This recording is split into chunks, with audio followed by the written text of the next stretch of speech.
রব্বুল আলামিন বলেন, ইন্না আ'তাইনাকাল কাউসার, হে নবী আপনাকে আমি আল্লাহ কাউসার দান করলাম।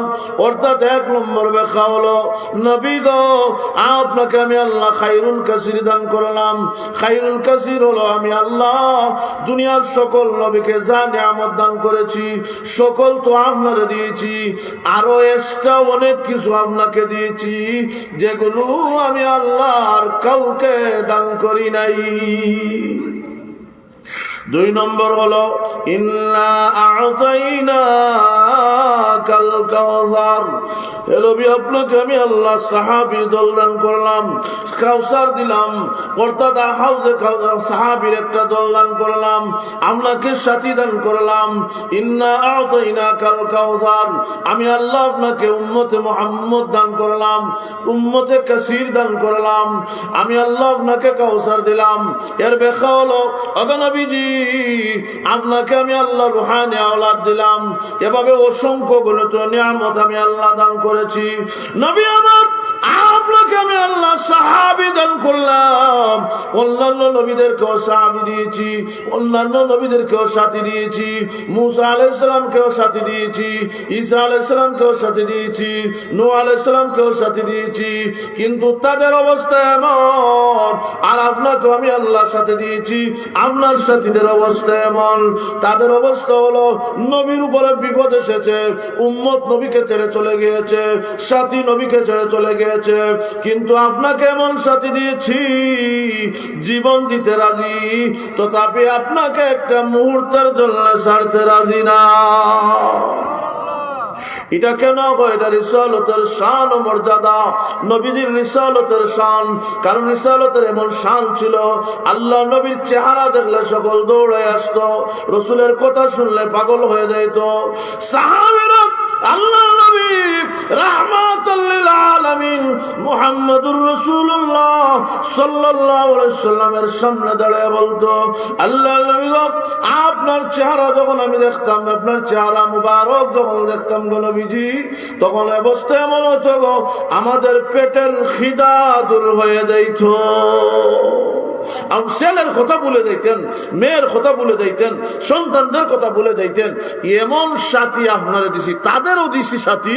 আপনার সাথী আর তাদের সাথীর বেশ কম হইল।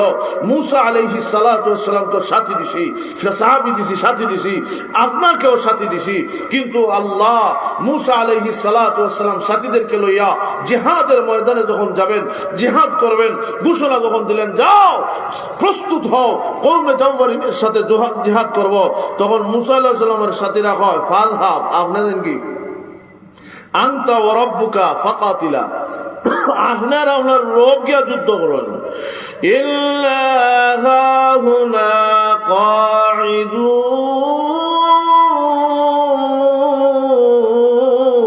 কাঈদুন, আপনারা আপনার রব যান, ফাযহাব আনতা ওয়া রাব্বুকা ফাকাতিলা, আপনারা আপনার রব গিয়া যুদ্ধ করেন। ইন্না হাহুনা কাঈদুন, আমরা এই জায়গায় বহাত আছি, অসুবিধা নাই, আপনি আপনার রব গিয়া যুদ্ধ করুন। আর রসুলের সাথীরা হলো এমন, রসুল যখন বলছেন আল্লাহ তবুকের যুদ্ধের সময়, রসুল যখন বলছেন খাজুর ফাড়ানোর সময়, রসুল যখন ঘোষণা দিয়েছেন আল্লাহ অভাবের সময়, আল্লাহু আকবার, পাগল রসুল যখন ঘোষণা দিয়েছেন জিহাদের জন্য প্রস্তুতি গ্রহণ করো, সাহাবা একরাম দাঁড়ায় হয় ইয়া রাসূলুল্লাহ কিছুই আমার কাছে নাই, কিছুই আমার কাছে নাই, যা আছে তা নিয়ে আপনার জন্য দাঁড়ায় গেলাম। নবী গো আপনি যদি খুশি থাকেন, আপনি যদি আমার হয়ে যান, আপনি যদি আমাকে মহব্বত করেন, এটাই আমার দুনিয়া আখিরাতের সফলতা হয়ে যাবে। এটাই ছিল রসুলের সাহাবীদের শান, রসুলের সাহাবীদের অবস্থা। এটা এত ভালোবাসা কেন? তাফসীরের কিতাবে লেখছেন এটাও রসুলের রিসালতের একটা শান ও মর্যাদা। আল্লাহ শুধু বুঝার জন্য বলে, উহুদের ময়দানে আল্লাহ নবী রাহমাতুল লিল আলামিন উহুদের ময়দানে যখন জিহাদ চলা অবস্থায় আল্লাহর নবীর মাথা মুবারকের উপর একটা পাথর মারা হলো। আল্লাহর নবী রাহমাতুল লিল আলামিন দুইটা হাত দ্বারা ভাবে মুখ ধরে বলেন, মাথার লোহার টুপি ভেঙে গিয়ে রসুলের চেহারা মুবারকের দিকে ঢুকে গিয়েছে। আল্লাহর নবী রাহমাতাল লিল আলামিন দুইটা হাত ধরে মুখ ধরেন, এমনি হাত লাল হয়ে গেছে, আবার রক্তে রঞ্জিত হয়ে গেছে। রাসূল তখন ডাকতে বলেন, ওই জাতির বালাই কেমনে হবে যে জাতি তাদের নবীকে রক্তে রঞ্জিত করে ফেলল। আল্লাহু আকবার।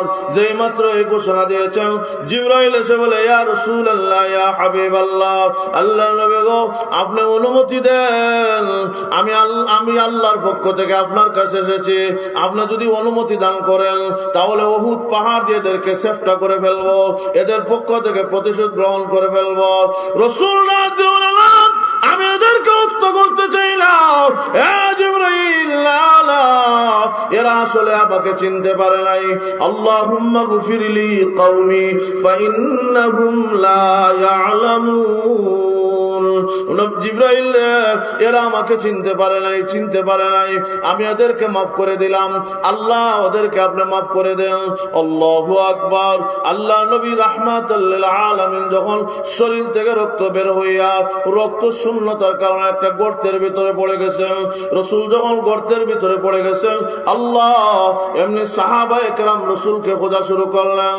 যারা জীবিত আছেন তাদের কাছে রাসূলের অনুসন্ধান করে, যারা শাহাদাত বরণ করেছেন তাদের কাছে রাসূলের অনুসন্ধান করে, যারা জীবিত আছেন জিহাদের ময়দানে আছেন তারাও রাসূলের অনুসন্ধান করে।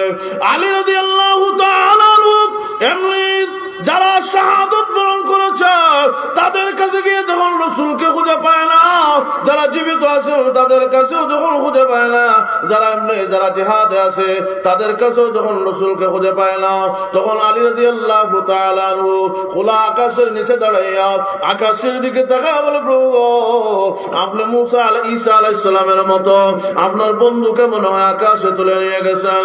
হ্যাঁ, যদি আপনার বন্ধুকে আমাদের গুনার কারণে যদি আপনি আকাশে তুলে নিয়ে থাকেন, মেহেরবানি করে আপনি পাঠায়া দেন, আমরা ওয়াদা করলাম গো আর নাফরমানি করব না, আর কোনোদিন গুনার কাজে লিপ্ত হব না। আলী রাদিয়াল্লাহু তাআলা পাগলের মতো হয়ে গেছেন।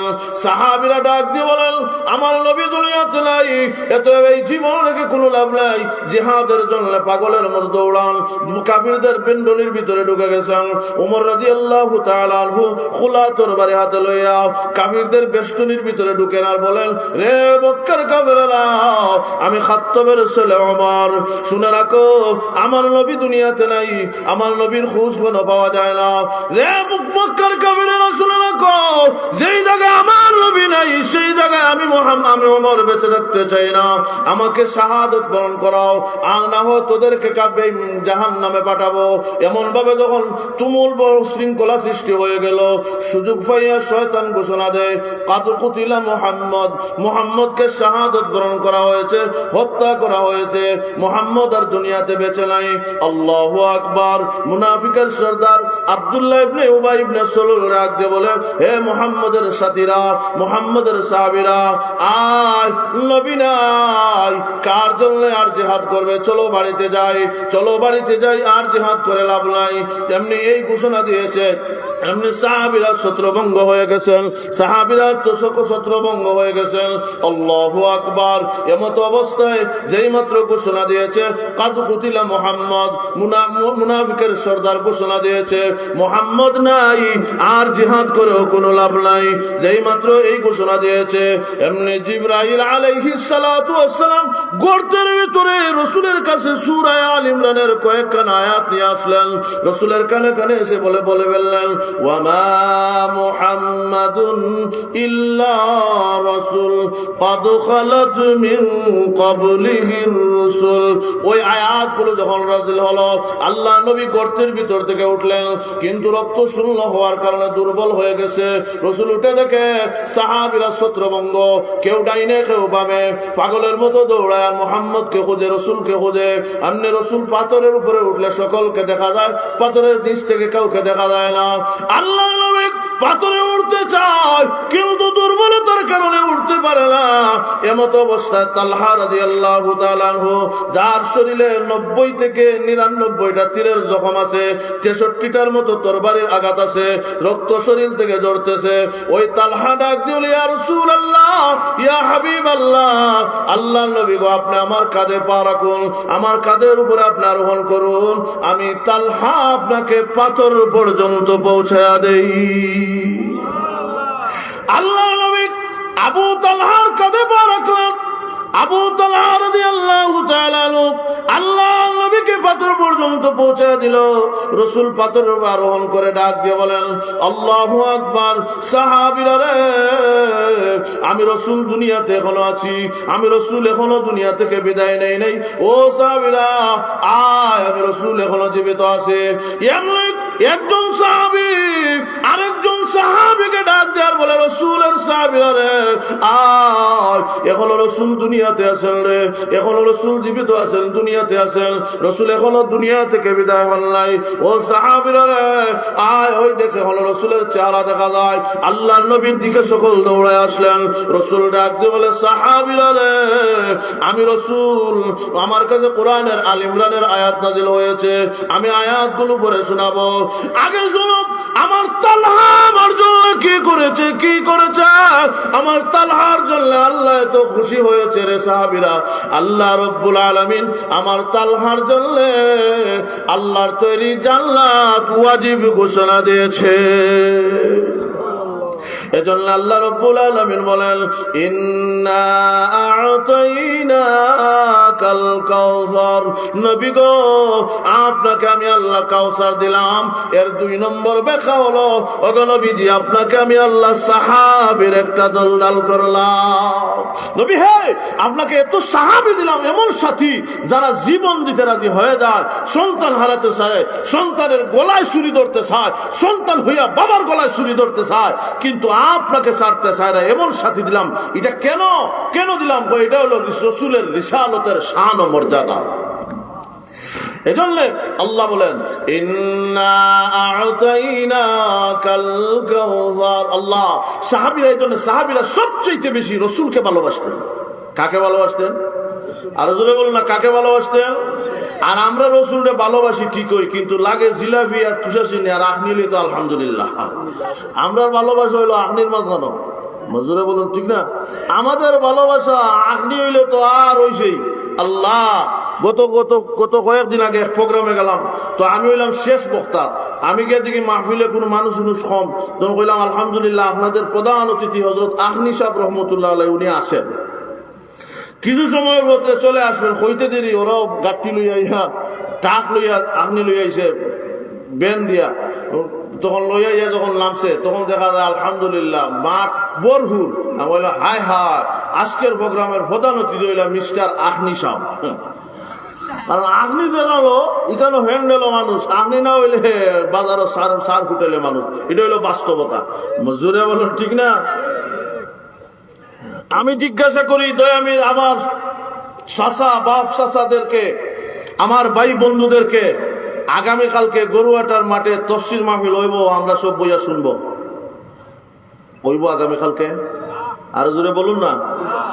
আগামী বছর আমরা এখানে যারা আইছি সব কি থাকতে পারবো? অনেক আছে কবরে চলে যাব। গত বছর যারা আসিল অনেক গেছে, এই বছর যারা আমরা আসি আইতে পারছি, আল্লাহর শুকরিয়া আলহামদুলিল্লাহ। আগামী বছর রিস্ক বলতে পারি না, কিন্তু এর পরেও তাহলে এই মাহফিলের কদর করার আমাদের দরকার ছিল কি ছিল না? কেমনে কদর করব? মাহফিলটা প্যান্ডেল ভরপুর হওয়ার কথা, কিন্তু এত কম আমরা আসলাম, বাজার হাটে চলে গেলাম, কদর করলাম না। আল্লাহ এই নিয়ামতের যে কদর করলাম না, এটাও আমাদের জন্য একটা আফসোসের কারণ হয়ে দাঁড়াবে। মজরা বলুন ঠিক না? রাসূল সাল্লাল্লাহু আলাইহি সাল্লামের সাহাবীরা সবচেয়ে বেশি রাসূলকে ভালোবাসতেন।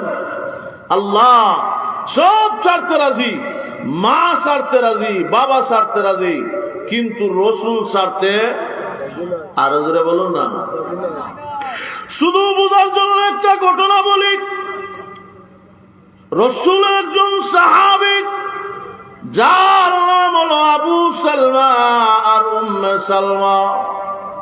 স্বামী আর স্ত্রী, স্বামী স্ত্রী, স্বামী স্ত্রীকে ভালোবাসে, স্ত্রীও স্বামীকে ভালোবাসে।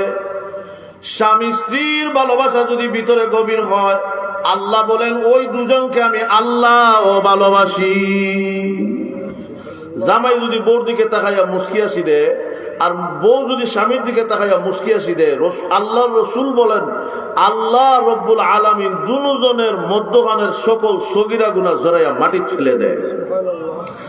বউকে যদি গিয়ে আজকে বলেন I love you, I love you my জান, যদি বউরে গিয়ে এখন রসুল, তখন আপনার আমল নামায় 10টা নেকি লেখা হয়। কিন্তু খরগুলোর মারে গিয়া যদি হয় আই লাভ ইউ, তাহলে 10টা নেকি না 10টা জুতার বাড়িয়া লেখে রাখা হয়, হাসরের দিন দেওয়া হইব। জোরে বলুন ঠিক না?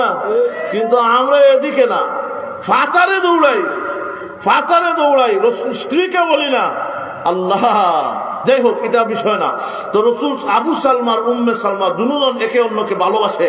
রাত্রে ঘুমাইছেন এক বিছানায়, উম্মে সালমা আবু সালমাকে বলে, এ আবু সালমা, আমি যদি তোমার আগে একটা ওয়াদা দেন। বলে কি ওয়াদা? বলে ওয়াদা হইলো আমি যদি তোমার আগে মারা যাই, তাহলে তুমি দ্বিতীয় স্ত্রী গ্রহণ করবে না, এটা আমার সাথে ওয়াদা করো।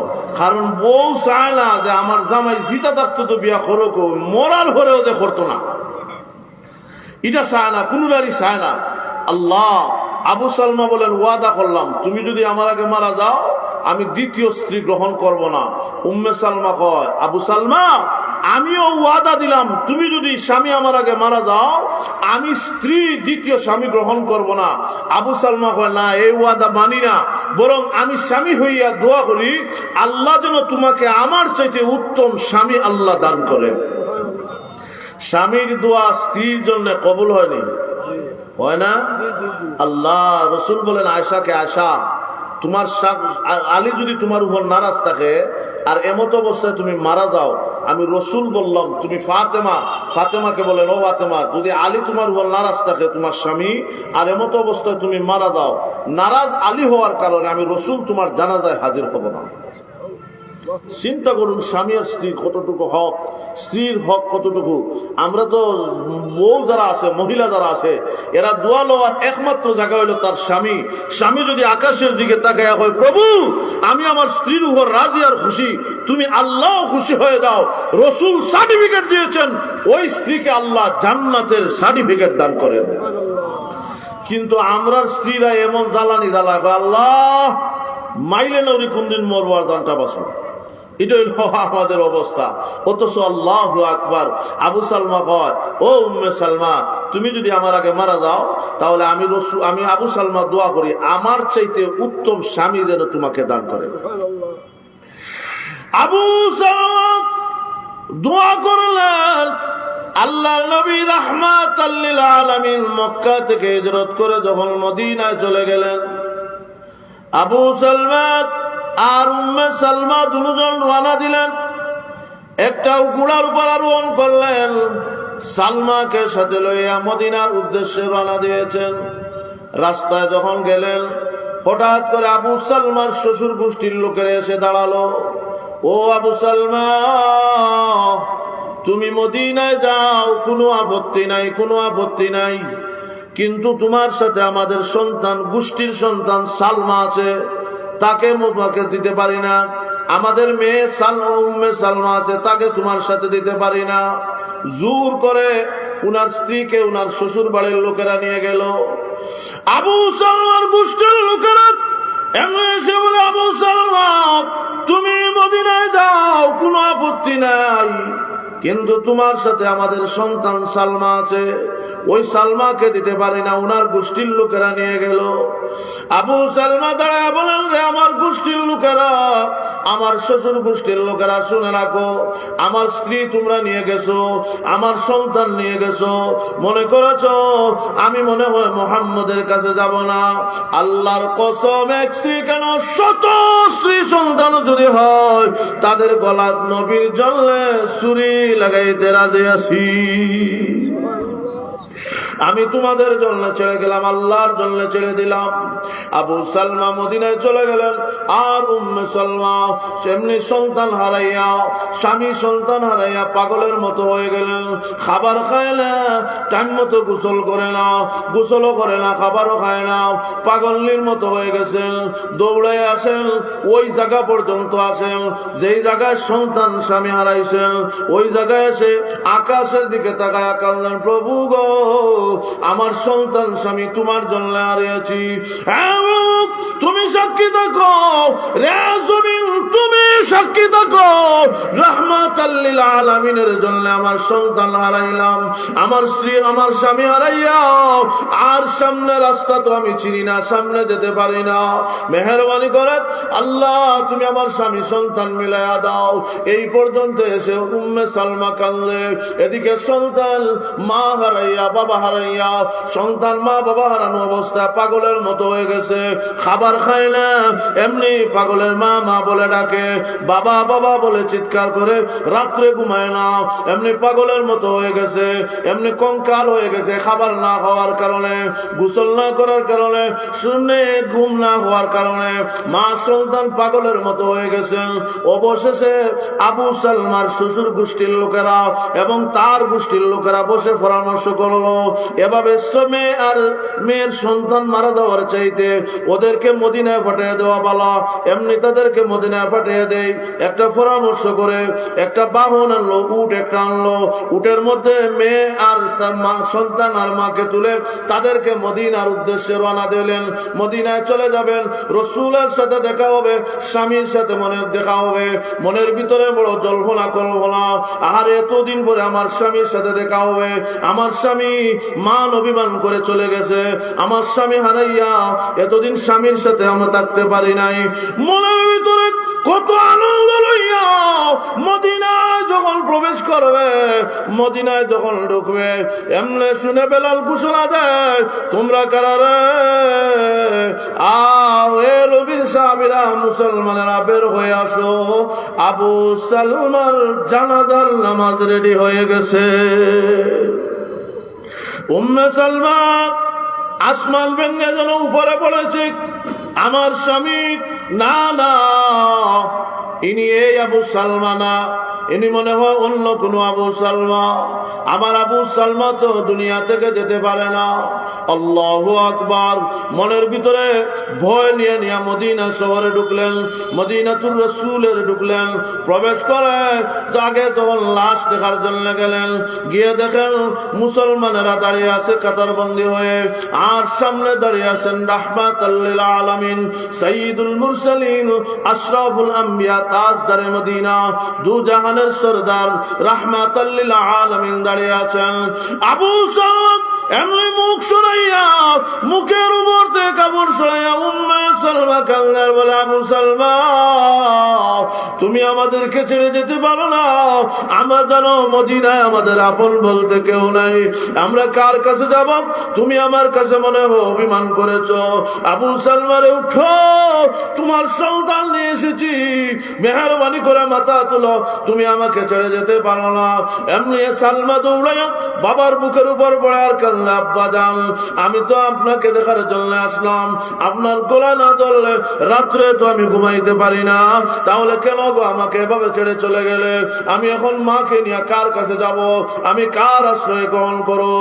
যেমনি কান্না শুরু করেছে, আল্লাহ নবী রাহমাতাল লিল আলামিন চোখের পানি ছেড়ে দিয়া কাঁদলেন আর বলেন, উম্মে সালমা গো কান্দিস না, আজ থেকে তোমার দায়িত্ব আমি বিশ্ব নবী গ্রহণ করলাম।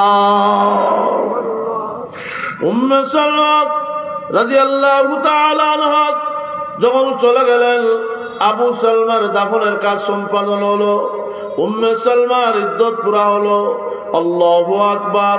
আল্লাহ নবী গিয়ে বলেন, ও উম্মে সালমা, ইদ্দত যখন পুরা হয়েছে, তাহলে এবার একটা প্রস্তাব শোনো। কি প্রস্তাব?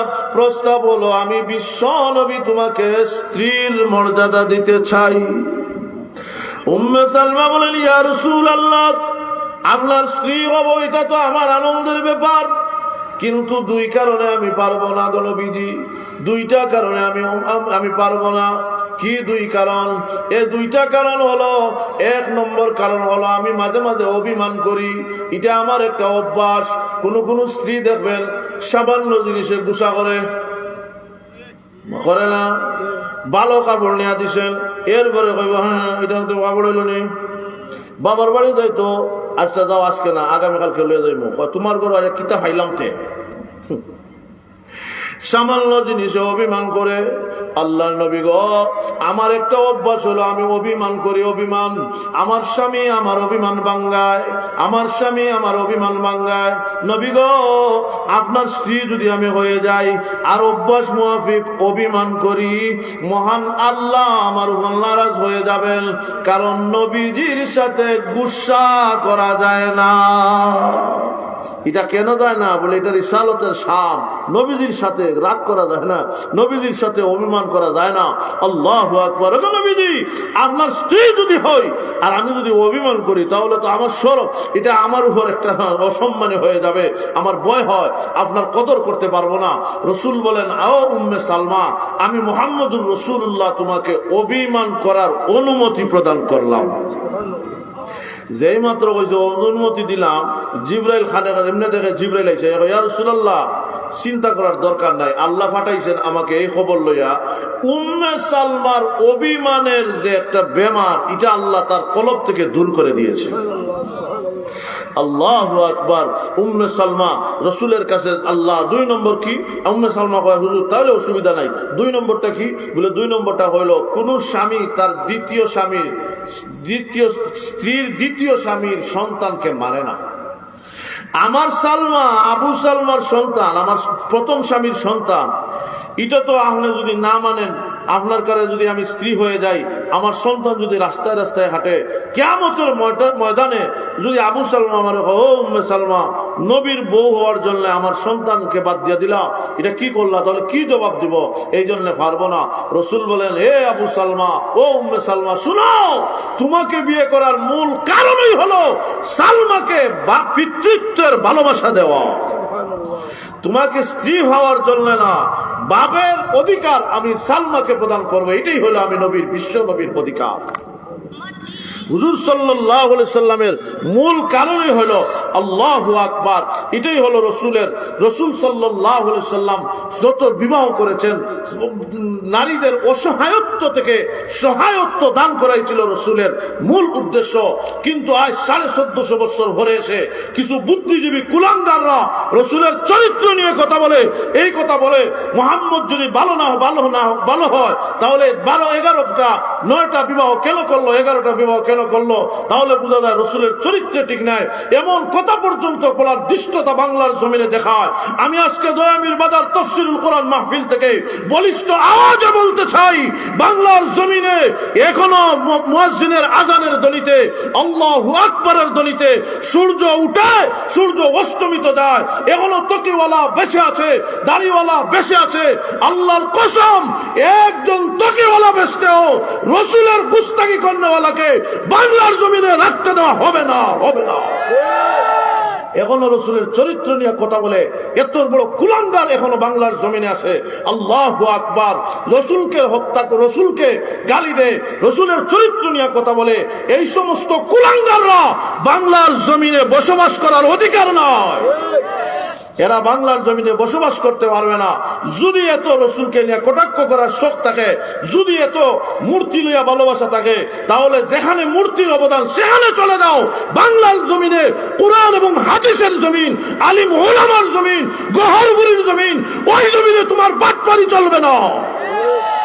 কোরআন হাদিসকে নিয়ে কথা বলা, রসুলকে নিয়ে কথা বলা, সাহাবীদের শান নিয়ে কথা বলা, তাদের সাথে বেইজ্জতি কথা বলে এই বাংলার জমিনে অচিরেই কেউ থাকতে পারে নাই, তুমিও পারবে না। এটাই বাস্তবতা।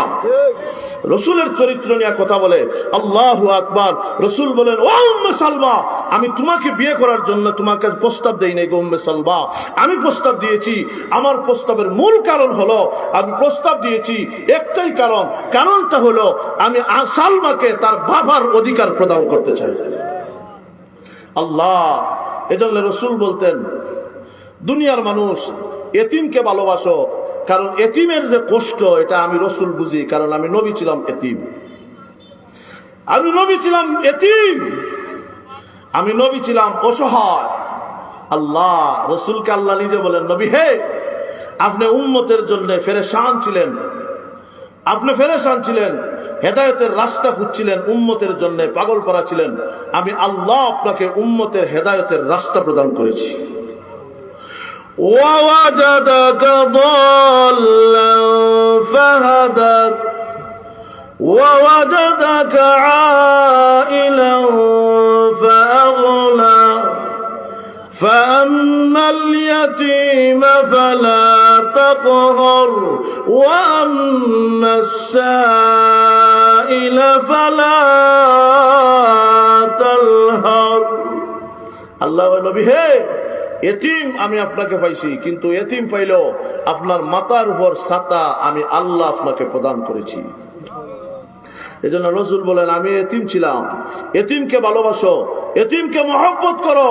ও দুনিয়ার মানুষ, এতিমের কষ্ট আমি নবী বুঝি, কারণ আমি নবী ছিলাম এতিম, আমি নবী ছিলাম অসহায়। আল্লাহ এজন্য রসুল মাঝে মাঝে কাঁদতেন, প্রভু গো, আমার মা নাই, বাবা নাই, ভাই নাই, বোন নাই। আবু কুবাস পাহাড়ের ফাঁসে বসে রসুল একদিন কান্দে। আল্লাহ রসুল কান্দেন, প্রভু আমার মা নাই, বাবা নাই, ভাই নাই, বোন নাই, আপন বলতে কেউ নাই, আমি অসহায়, কিন্তু তাম পৃথিবীর দায়িত্ব আমি মুহাম্মদের মাথায় আপনি ছেড়ে দিয়েছি।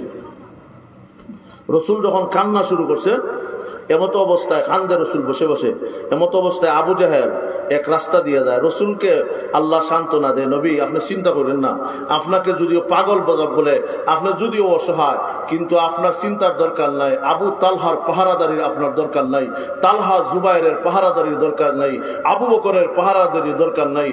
নবীজি আপনি যদিও অসহায়, বাবা নাই, ভাই নাই, বোন নাই, আজ থেকে আমি আল্লাহ হলাম আপনার 24 ঘন্টার পাহারাদার। এই জন্য রসুল একা হাঁটতেন, একা যাইতেন। বেঈমান কাফেররা রসুলের দিকে চাইতো যখন, তখন এমনি বুঝুম বাবু করতো। আবু জেহেল রসুলেরকে ফিটানোর জন্য লাঠি লিয়ে দেয়, কিন্তু রসুলের কাছে যখন বিলেই যায়, তখন আর পাওয়ার থাকে না, কারণ হেফাজতের জিম্মাদার কে নিছেন? আর বলুন কে নিছেন? রসুল একদিন কাবাগরের ভাষে বইয়া কোরআন পড়ে, আবু জেহেল কয় আজকে হাতুর দিয়ে চেষ্টা করলিম, বড় হাতুর লইয়া গেছে, রসুলকে মারতো। আল্লাহ রসুল কোরআন শরীফ পড়ে, আর-রহমান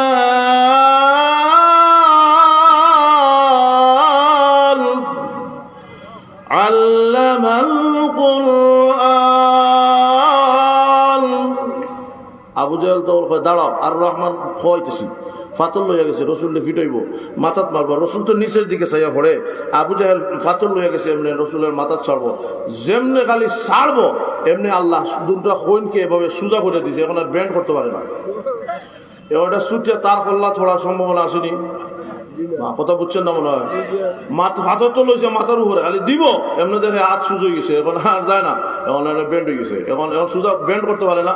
ব্যান্ড করলে তো না মারতো, কিন্তু এখন হাত সুজ হয়ে গেছে, এখন সুটিয়া তো তার কল্লা ছোড়ার সম্ভাবনা। এখন কয় মোহাম্মদ, রসুল সাইয়া দেখে ফাতর লইয়া দাঁড়ালো, চাচা ওইসে কি? বলে আইছিলাম তোমার মাথাত ফাতর মারার লাগি, বাস তো আমার হাতে দিয়েছে। ও মোহাম্মদ, বলে হ্যাঁ হ্যাঁ, কারণ সিফাত পড়লে হুজুর চিনে, এমনি চিনে না। মজুরে বলুন ঠিক না? সিফাত যখন পড়ে তখন হুজুর চিনে। আবু জাহেল সিফাত পড়ছে, এখন কয় মোহাম্মদ, হ্যাঁ। রসুল কয় বুঝছি, আমারে মারার লেগেছে। আল্লাহ রসুল তখন কয় আল্লাহ এ বুঝছে না, আমার চাচা ভুল করে দিয়েছে, আল্লাহ মাফ করে দেন, মাফ করে দেন। আল্লাহ তখন আজ সুজা করে দিছে, ফাতর ফালায় দৌড় দিছে। সাথীরা কয় কি ব্যাপার আবু জাহেল, মোহাম্মদকে কি ফিটাইছো, শাসন করছো? বলে হ্যাঁ শাসন করেছি। শাসন করছে না শাসিত হইছে? আওয়াজ দেন না, শাসন করছে না শাসিত হইছে? পরের দিন রসুল আবার তিলাওয়াত করে, লা উকসিমু বিহাযাল বালাদ। আবু জাহেল কয় দাঁড়াও আইতাছি। সাথীরা কয় ও মুহাম্মদ, আবু জাহেল, আবুল হাকাম, আপনারা আমাদের মুরব্বী, আপনারা বলছেন মুহাম্মদ আর কোরআন পড়বে না, আজকে দেখি লা উকসিমু বিহাযাল বালাদ ঠান দিছে, এটা তো মান্না দেওয়া যায় না, যান আপনার বাতিজাকে শাসন করে আসেন।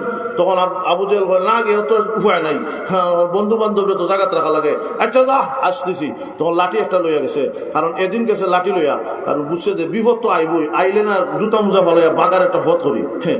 তো লাঠি লইয়া গেছে, রসুলকে ফিটাইব। আল্লাহু আকবার।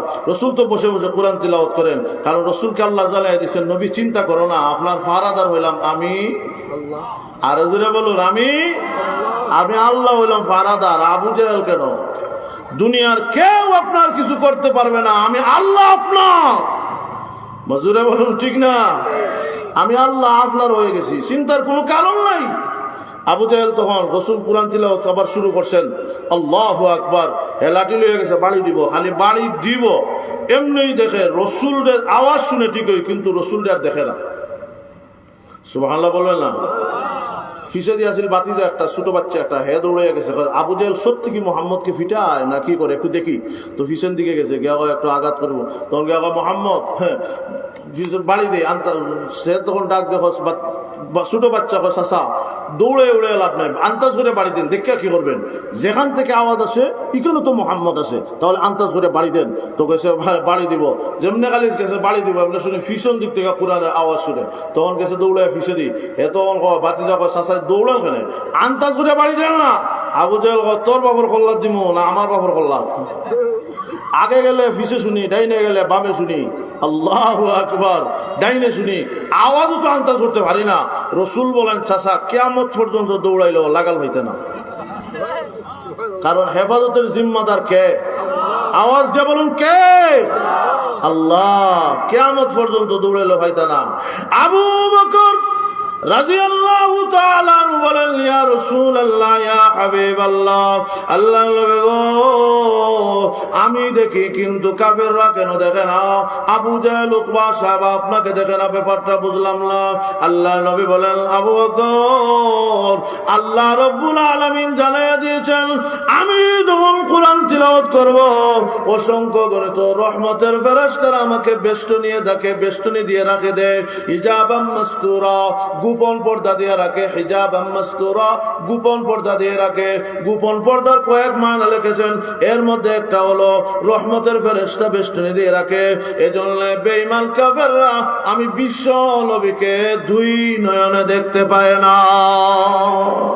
ইয়া ইলাহি তু মেরা মাবুদ হ্যায়, ইয়া ইলাহি তু মেরা মাশুক হ্যায়। চিৎকার বলে বলে আল্লাহু আকবার। আরো জোরে বলে আল্লাহু আকবার। আল্লাহ নবী আবু কুবাইস পাহাড়ে বসে বসে কাঁদলেন, প্রভু আমার মা নাই, বাবা নাই, ভাই নাই, বোন নাই, আপন বলতে কেউ নাই, অথচ তাম পৃথিবী আমার মাথায় ছেড়ে দিয়েছো। আল্লাহু আকবার। এমনি আবু জেহেল ওই রাস্তা দিয়ে যায়। আবু জেহেল ডাক দিয়ে বলে, মোহাম্মদ কেন বসে বসে কেন কাঁদলো? রসুল তখন ছুটো, কেন কাঁদলো রে? আবু জেহেল, আল্লাহ নবী বলেন, চাচা আবুল হাকম কেন কান্দি এটা তুমি বুঝবা না? আবু জেহেল বলে, না বুঝলেও এখানে রেখে তোমাকে যেতে পারি না, চলো বাড়িতে পৌঁছে দেব। জোর করে আল্লাহ নবীকে উটের উপর আরোহণ করালো। আবু জেহেল আল্লাহ নবীকে পিছনে বসাইয়া, আবু জেহেল উটের সামনে বসেছে, আঘাত করেছে উটকে সামনে চলার জন্য। যেই মাত্র আঘাত করেছে, উট এমনি মাথা ঘুরাইয়া ডাক দিয়ে বলে, রে আবু জেহেল, আল্লাহ নবী রাহমাতাল লিল আলামিন মুহাম্মদুর রাসূলুল্লাহ সাল্লাল্লাহু আলাইহি সাল্লামকে পিছনে বসাইয়া তুই আবু জেহেল সামনে বসে, আমি উটকে আঘাত করুর সামনে দেওয়ার জন্য আল্লাহর কসম আমি জীবন দিতে পারি, জীবন বিসর্জন দিয়ে দিব, তথাপি রসুলকে সামনে না আনলে আমি উট একটা পা সামনে দেব না। উট কেমনে কথা বললো? কয়টা হলো রিসালতের শান ও মর্যাদা। জুড়ে বলুন ঠিক কিনা? আল্লাহর নবী রাহমাতাল লিল আলামিনকে সামনে আনলো। আবু জেহেল পিছনে বসেছে, উটকে চাবুক মেরেছে সামনে যাওয়ার জন্য। উট এখন এত দ্রুত গতিতে চলে, লাগাম ধরে টান দিয়ে, দাঁড়া, আসতে যা, কোনো জায়গায় কোনো অ্যাক্সিডেন্ট হয়ে যাবে, দুর্ঘটনা হয়ে যাবে, আসতে যা। এমনি উট আবার মাথা ঘুরে বলে, রে আবু জেহেল, কোনদিন কল্পনা করে নেই আখির নবী রাহমাতাল লিল আলামিনকে আমার পিঠে পাবো। আবু জেহেল রে, আজকে ভাগ্য গুণে পেয়েছি, তো আনন্দিত হয়েছি, আমি উট আমার নিজের গতি নিজেই হারাইয়া ফেলেছি। উট কথা বলে, এটা কেন বলে? রিসালতের শান মর্যাদা, রসুল যে রাহমাতাল লিল আলামিন, এজন্য রসুলের সাথে কথা বলে। ভাইরা আমার, এজন্য শুন, ওই আয়াতের ভিতরে আমি যে বলছিলাম, আল্লাহ বলেন, ইন্না আ'তাইনাকা আতাইনাকাল কাউসার, নবী গো আপনাকে আমি আল্লাহ কাউসার দিলাম। এর অর্থ হলো নবী গো আপনাকে আমি আল্লাহ সাহাবীর একটা দল দান করলাম। এমন সাহাবী এমন সাথী দিলাম যেই সাথী আর কাউকে দেই নাই। আপনাকে আমি আল্লাহ সাথী দিয়েছি।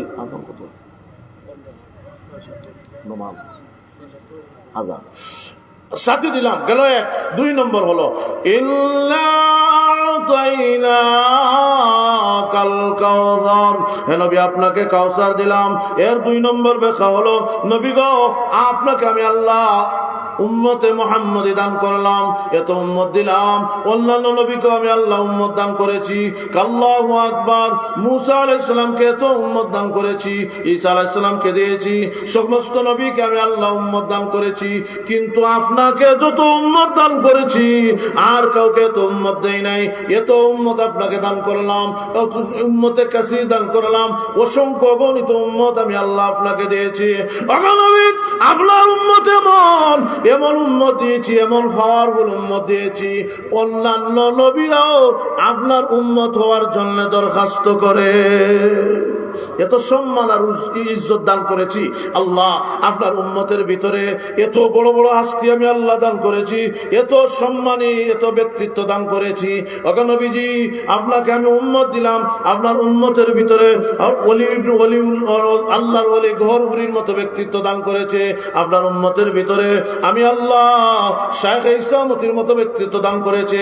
আপনার উম্মতের ভিতরে শাইখুল হাদিস আল্লামা আজিজ দয়ামিনী হুজুর রাহমাতুল্লাহ আলাইহির মতো ব্যক্তিত্ব দান করেছে। আপনার উম্মতের ভিতরে আমি আল্লাহ অসংখ্য গণিত মাখলুক এমন বড় বড় আল্লাহর ওলি মায়ার বান্দা দান করেছে, যাদের টুটের দাম এত বেশি এত বেশি, টুট থেকে বের হতে দেরি হয়, আল্লাহ গ্রহণ করতে 1 মিনিট দেরি করে না। আমি আল্লাহ আপনার এত উম্মত দিছি। আপনার উম্মত এমন পাওয়ারফুল উম্মত, টুর দ্বারা যা বের হয়, বের হতে দেরি হয়, আল্লাহ কখনো ফিরে দেয় না, এমন উম্মত দিয়েছি। আল্লাহু আকবার। আব্দুল্লাহ ইবনে মুবারক রহমতুল্লাহ আলাইহি একদিন দোয়া করেন বৃষ্টির জন্য। আল্লাহ বৃষ্টি দাও, বৃষ্টি দাও, বৃষ্টির জন্য দোয়া করেন। তো দোয়া যখন করতেছেন, দোয়া করে যখন যায় কি, সব সময় তো আর দোয়া করলেই বৃষ্টি হয় না। দোয়া করছেন চলে যাচ্ছেন, এমনি জঙ্গল থেকে এক লোক বাইরেছে, বারোয়া খাফর সুবর হারা, কিন্তু বারোয়া হয় ও আল্লাহ খাসটা বেশ ভালো হইছে না। বলে কি? বলে খাসটা হইলো আব্দুল্লাহ ইবনে মুবারকের মতো মানুষ বৃষ্টি চাইলো আর আপনি বৃষ্টি দিলেন না, এটা করলেন কি? বৃষ্টি দেন দেন হইয়া যেমনি দমও দিছে এমনি বৃষ্টি শুরু হয়েছে। লোকটা তখন আব্দুল্লাহ ইবনে মুবারক বলেন, ভাই কে তুমি? এত বড় বুজুর্গ, আল্লাহু আকবার, এত বড় বুজুর্গ। এই সমস্ত বুজুর্গ হযরত শেখ কাতিয়া রহমতুল্লাহ আলীর সাথে আমি একদিন সফরে গেলাম। তো সফরে যখন গেছি, বেশি দূর না, আমরা জগন্নাথপুরের আমার সিলাউড়া পন্ডিতা একটা মাদ্রাসা আছে, মাদ্রাসার মাহফিলে আমি হইলাম বক্তা আর হুজুর হইলেন মুদ্দাঈ, দোয়া করনেওয়ালা। তো হুজুর দোয়া করবেন আর আমি বক্তা। দোয়া করে যখন শেষ, হুজুরের সাথে রওনা দিছি একটা বেবি ডেস্কি দিয়া। তখন রানীগঞ্জ হইয়া ফাইলগাঁও হইয়া যে খাতিয়াদের রাস্তা আছে, এই রাস্তার মধ্যে আঁটু পর্যন্ত ফেক। আমি তখন কইলাম, হুজুর এদিক দিয়ে যাইব, রাস্তা তো গাড়ি গাড়ি যাইব, ডুবি যাইব, হুজুর যাইতে পারতো না। হুজুরে বলে খাতিয়ার গাড়ি অটো যায়, খাতিয়ার গাড়ি অটো যায়, যেমন কইছে অটো যায়, আমি কই অটো যায়। তখন আর অটো বুঝতাম না, তখন তো আর অত লাইনও নাই, অটো যায় যায় তখন কইছেন। আমিও আর আল্লাহ আল্লাহ জানে আজকে কি হয়েছে, আল্লাহ তো মালুম।